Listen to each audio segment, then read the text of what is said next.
honeymoon in Monte Carlo. ये उन 100 कुओं में से पहला कुआं है जिन्हें हम इस वीडियो में बनाने वाले हैं। ओह, पानी पानी पानी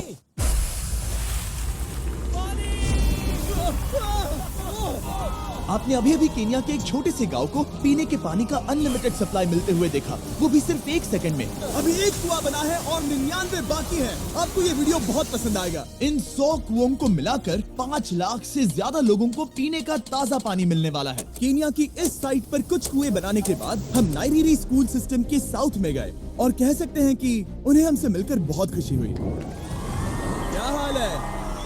मैंने ऐसा नहीं सोचा था। स्वागत के लिए शुक्रिया। समझ नहीं आता कैसे रिएक्ट करूं। बहुत बहुत शुक्रिया दोस्तों। हमारे आने पर इस गांव ने हमारा जोरों से स्वागत किया और नोलन इसमें थोड़ा खो गया। नोलन जैसा अजीब इंसान मैंने कभी नहीं देखा और ये मेरी गलती नहीं है। और फिर वहाँ का स्कूल देखने के बाद ये रहे हमारे मेहमान। क्या हाल है? दिन अच्छा बीत रहा है ना? सबसे मिलकर अच्छा लगा। एक टीचर ने मुझे दिखाया कि स्टूडेंट्स कहाँ से पानी पीते हैं, जो कि एक बहुत ही अनसेफ नदी से आ रहा था। तो आपके स्टूडेंट्स यहीं से पानी पीते हैं? हाँ ये बुरी बात है। हाँ, स्टूडेंट्स हमेशा डायरिया जैसी बीमारी, टाइफाइड जैसी बीमारी की कंप्लेंट्स करते हैं क्योंकि वो ऐसा पानी पीते हैं। तो हाँ। हम कोशिश करते हैं, पर देख रहे हो ना, अब क्या कहा जाए। पर क्या करे, जिंदगी तो जीनी ही है और पानी तो सबको चाहिए होता है। जाहिर है कि इनकी हालत सच में बहुत खराब है। असुरक्षित पानी पीने से इन बच्चों की जिंदगी बहुत कम होती जा रही है, पर कम से कम इस गांव की मदद करने की हम पूरी कोशिश करने वाले हैं।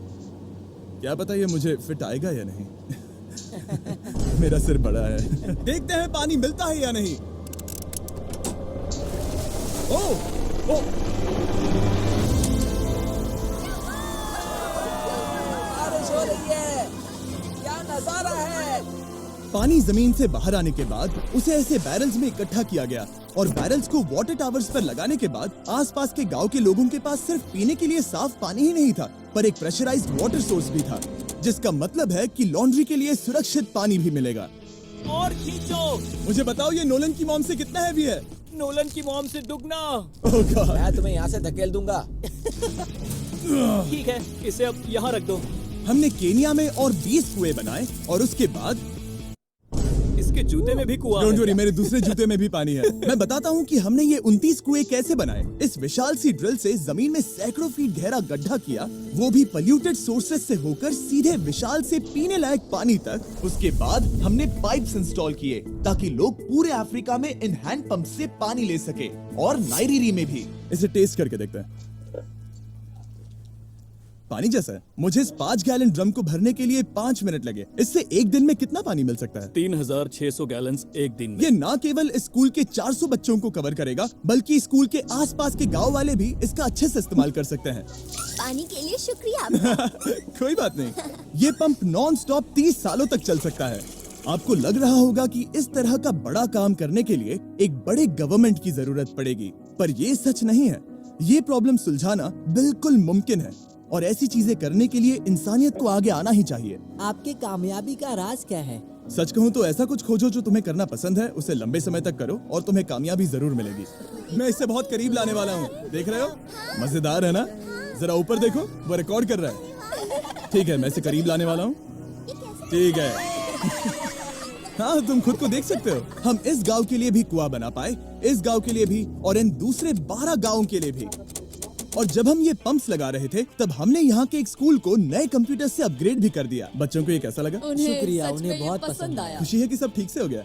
हमने क्लासरूम्स में नया फर्नीचर भी लगाया, उसके साथ कुछ शेल्व्स नई बुक्स के साथ, और सभी स्टूडेंट्स को एक फुटबॉल भी दिया। थैंक यू मिस्टर बीस, थैंक यू। यहाँ तक कि सभी क्लासरूम्स में नए व्हाइट बोर्ड्स और प्रोजेक्टर्स भी लगाए। आप सबको ये प्रोजेक्टर पसंद आया?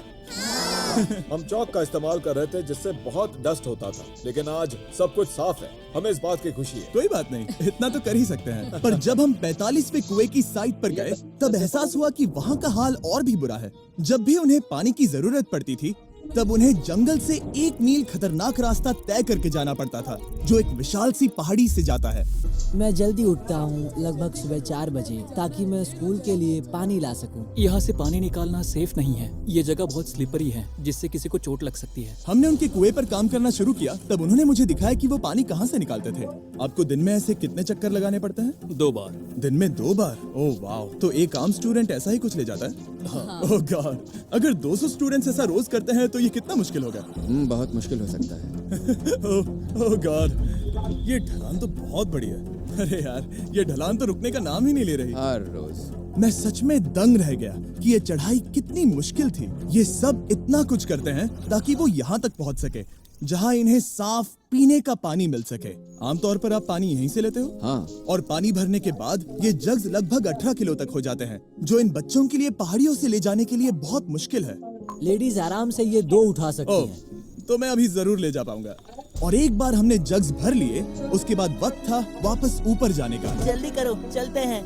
इससे तो पसीना भी नहीं आ रहा है। मैं ले लूंगा।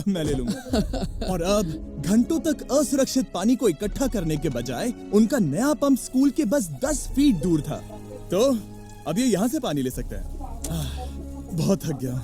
और फिर हम गए हमारे अगले गांव में, जहां हमने बनाया हमारा 46वां कुआं। पर हमें एक प्रॉब्लम से गुजरना पड़ा। हमने देखा कि ये गांव आधे से बटा हुआ है, वो भी इस खतरनाक सी नदी से। ये अभी इतनी खतरनाक नहीं लगेगी, पर जब बारिश का मौसम आता है, पानी ऊपर तक आकर इस पुल को पूरी तरह से निगल लेता है। और ये पुल इसलिए इतना जरूरी है क्योंकि वहाँ जो गांव है, वहीं पर सभी हॉस्पिटल्स और स्कूल्स हैं, इसलिए यहाँ से रोज गुजरना पड़ता है। ये खतरनाक है, लेकिन इस पुल के अलावा इनके पास और कोई ऑप्शन नहीं है। जब ये नदी उफान पर होती है तो ये किसी को भी बहा ले जाती है, लोग, स्टूडेंट्स, यहाँ तक कि जानवर। हाल ही में इस नदी को क्रॉस करने की कोशिश में हमने 3 लोगों को खो दिया। इस तरह किसी की जान जाना पागलपन है और हम इसे स्वीकार नहीं कर सकते। और जिस पल हमने इस बारे में सुना, तब हमें मदद करनी ही पड़ी। तो पंप तक जाने वाले पुल को जब हमने ठीक करना शुरू किया, तब हमने केन्या से 2000 मील दूर जिम्बाब्वे देश का भी सफर तय किया। अफ्रीका में आए 1 हफ्ते से ज्यादा हो गया है और अब भी कई पंप्स लगाने बाकी है। तुम में से बदबू आ रही पर है। मैंने सुबह ही शावर लिया था। बात होते ही मैं हाथ नीचे ले लूंगा। इस काम के लिए मैं तुम दोनों पर भरोसा कर सकता हूँ? हमें सबसे पहले एक लोकल हॉस्पिटल की जांच करनी थी, जहाँ साफ पानी की सख्त जरूरत थी। अंदर जाने पर हमें पता चला कि इस क्लिनिक की इस गांव को कितनी जरूरत थी। 1 साल में यहाँ पर कितने बच्चे जन्म लेते हैं? 1 महीने में करीब 50। इसका मतलब 1 साल में पूरे 600। वाह! पर दुख की बात यह है कि इन प्रेग्नेंट महिलाओं को सिर्फ पानी लाने के लिए 1 मील तक जाना पड़ता है और इन भारी बकेट्स को लेकर वापस आना पड़ता है। पर अच्छी खबर ये है कि हमने इनकी पैसों से मदद की यहाँ पर एक मॉडर्न पंप लगाने के लिए। संभाल के, ठीक से पकड़ो। और अब बस देरी थी इसे शुरू करने की। ठीक है नोलन, क्या तुम तैयार हो? मैं तैयार हूँ। ओवर। मुझे एक ड्रामेटिक जूम इन दो। नोलन, मैंने बटन दबा दिया है, ये काम कर रहा है? पानी आ रहा है। आप जाकर चेक करना चाहेंगे? हाँ। वहाँ पर? हाँ, चलो चलिए। चलते हैं। लोगों को पानी मिलता देख मुझे आखिर बहुत अच्छा खुशी हो पानी रही मिल ही है। गया। ये सच में कमाल की बात है। हमारा नोलन एक प्रोफेशनल डांसर है। हाँ, यकीन नहीं हो रहा, मैं डांस कर रहा हूँ। वो कर क्या रहा है? ओह गॉड, सॉरी, मैं नहीं चाहता कि आप इसे और देखें। साफ पानी मिले ये पक्का करने के अलावा इस गांव में बहुत से स्टूडेंट्स को ट्रांसपोर्टेशन की भी दिक्कत थी, तो हमने इन सबको नई साइकिल्स देने का फैसला किया। बच्चे बहुत ज्यादा हैं, पर हमने साइकिल्स भी उतनी ही खरीदी है। सच बताऊं तो मुझे साइकिल चलाना नहीं आता। जिमी को सिर्फ साइकिल देना आता है। कभी इसे चलाना नहीं सीखा। तो चलो हम एक रेस लगाते हैं। 3, 2, 1, गो! ओह माय गॉड, सभी मुझसे आगे जा रहे हैं। संभल के, मुझे चलाना नहीं आता, किसी को उड़ाना नहीं चाहता। तुम इसे चलाओगे? ठीक है, जाओ चलाओ। ओके।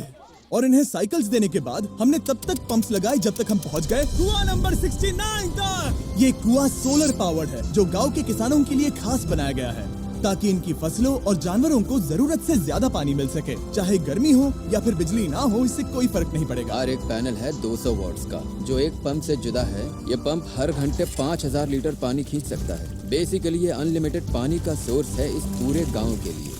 ये बहुत बढ़िया है। और जिम्बाब्वे छोड़ने के बाद हम चाहते थे कि अफ्रीका की सभी कम्युनिटीज को पानी मिलता रहे, इसलिए हमने और कुछ पंप्स बनाए युगांडा में, सोमालिया में और कैमरून में। कैमरून में हमने क्या क्या किया ये देखने के लिए फिलैंथ्रोपी चैनल पर हम जल्द ही एक वीडियो अपलोड करने वाले हैं। इन गाँव में वक्त बिताने पर मुझे एहसास हुआ कि पंप्स लगाना कितना जरूरी होता है। कैसे ये खेती को पानी देते हैं, भूखे का पेट भरते हैं, कैसे ये हॉस्पिटल्स को साफ सुथरा रखते हैं और सबसे जरूरी कैसे ये आने वाले पीढ़ी के बच्चों के लिए लंबी और हेल्दी जिंदगी जीने में मदद करते हैं और इससे कम्युनिटीज का भविष्य भी सेफ हम होता है। बहुत समय से इंतजार कर रहे हैं साफ पानी के लिए। Water is life. और कुछ लोकल लोगों की मदद से हमने आखिरकार ये पुल पूरा कर ही लिया, जिसे ये कम्युनिटी अगले 100 सालों तक इस्तेमाल कर सकती है। कई जिंदगियां बचेगी, परिवार एक साथ आएंगे, परेशानियां चली जाएंगी। इस वीडियो में हमने जो 100 पंप्स लगाए हैं वो कई जिंदगियां बदल देंगी, पर ये काफी नहीं है। इसीलिए मैं चाहता हूं कि आप जाने से पहले beachphilanthropy.org/wells पर जाएं और मुमकिन हो तो पैसे डोनेट करें। मैं सच कह रहा हूं, हमें इस वीडियो से एक पैसे का भी फायदा नहीं हो रहा है। इस वीडियो से जितने भी पैसे आएंगे वो 100% इन पंप्स को बनाने में खर्च होंगे, वो भी पूरी दुनिया में। पता है ये अजीब है कि एक यूट्यूबर को ये सब करना पड़ रहा है, पर किसी को तो करना ही होगा। अगर कोई नहीं करेगा तो हम ये करेंगे ही। आप देख सकते हैं इस काम से कई कम्युनिटीज की जिंदगियां बदल रही हैं।